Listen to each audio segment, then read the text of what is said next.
A triumph of surgery.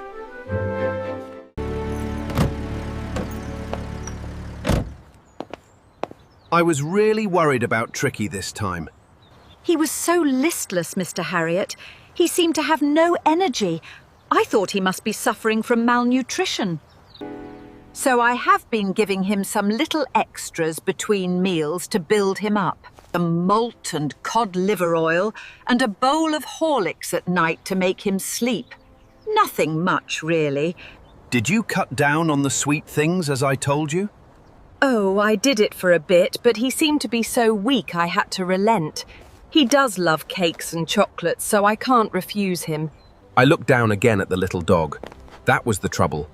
Tricki's only fault was greed. He had never been known to refuse food. He would tackle a meal at any hour of the day or night. And I wondered about all the things Mrs. Pumphrey hadn't mentioned. Are you giving him plenty of exercise?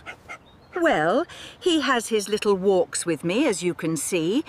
But Hodgkin, the gardener, has been down with lumbago, so there has been no ring throwing lately. Now, I really mean this. If you don't cut his food right down and give him more exercise, and he is going to be really ill. You must harden your heart and keep him on a very strict diet. Oh, I will, Mr. Herriot. I'm sure you are right, but it is so difficult, so very difficult. She set off, head down, along the road, as if determined to put the new regime into practice immediately. I watched their progress with growing concern. Tricki was tottering along in his little tweed coat. He had a whole wardrobe of these coats for the cold weather and a raincoat for the wet day. He struggled on, drooping in his harness. I thought it wouldn't be long before I heard from Mrs. Pumphrey. The expected call came within a few days. Mrs. Pumphrey was distraught. Tricki would eat nothing, refused even his favourite dishes, and besides, he had bouts of vomiting. He spent all his time lying on a rug, panting. Didn't want to go for walks, didn't want to do anything. I had made my plans in advance. The only way was to get Tricki out of the house for a period. I suggested that he be hospitalized for about a fortnight to be kept under observation. The poor lady almost swooned. She was sure he would pine and die if he did not see her every day. But I took a firm line. Tricki was very ill, and this was the only way to save him.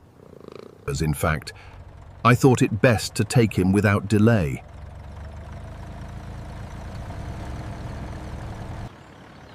I marched out to the car carrying the little dog wrapped in a blanket. The entire staff was roused and maids rushed in and out, bringing his daybed, his nightbed, favorite cushions, toys and rubber rings, breakfast bowl, lunch bowl, supper bowl. Realizing that my car would never hold all the stuff.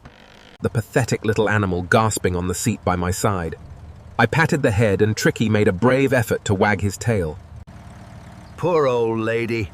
You haven't a kick in you, but I think I know a cure for you. At the surgery, the household dogs surged round me. Tricki looked down at the noisy pack with dull eyes and, when put down, lay motionless on the carpet. The other dogs, after sniffing around him, decided he was an uninteresting object and ignored him. I made up a bed for him in a warm, loose box, next to the one where the other dogs slept. For 2 days I kept an eye on him, giving him no food but plenty of water.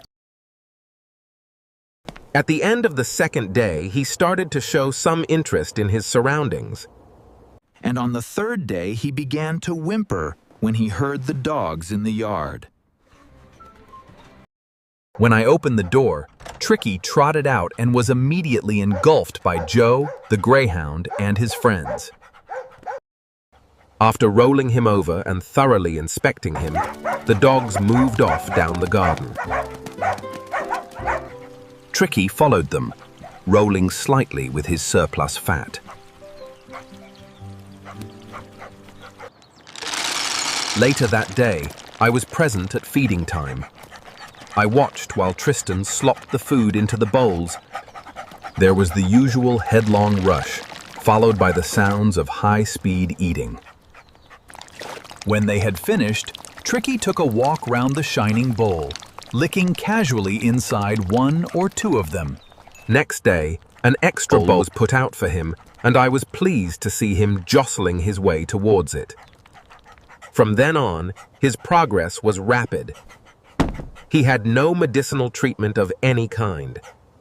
He discovered the joys of being bowled over, tramped on, and squashed every few minutes. But all day he ran about with the dogs, joining in their friendly scrimmages. He became an accepted member of the gang, an unlikely, silky little object among the shaggy crew, fighting like a tiger. For his share at mealtimes, and hunting rats in the old hen house at night. Oh, Doctor, do tell me, how is my poor Tricki? Is he any better at all? All the while, Mrs. Pumphrey hovered anxiously in the background, ringing a dozen times a day for the latest bulletins. I was able to tell her that the little fellow was out of danger and convalescing rapidly. The word convalescing seemed to do something to Mrs. Pumphrey.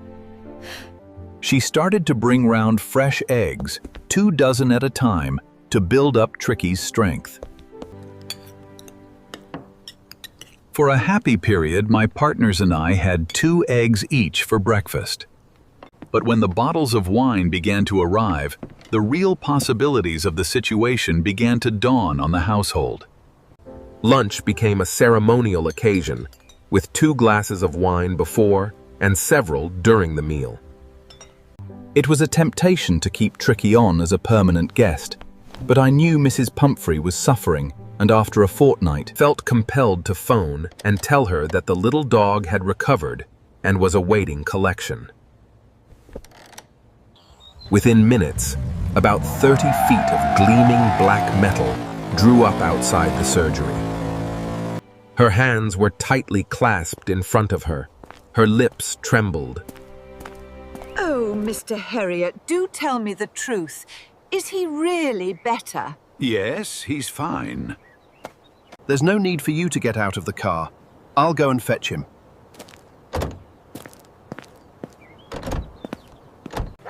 I walked through the house into the garden. I carried him back along the passage to the front of the house. When Tricki saw his mistress, he took off from my arms in a tremendous leap and settled into Mrs. Humphrey's lap. Ooh. During the excitement, I helped the chauffeur to bring out the beds, toys, none of which had been used. Mrs. Pumphrey leaned out of the window. Tears shone in her eyes. Her lips trembled. Oh, Mr. Herriot, how can I ever thank you?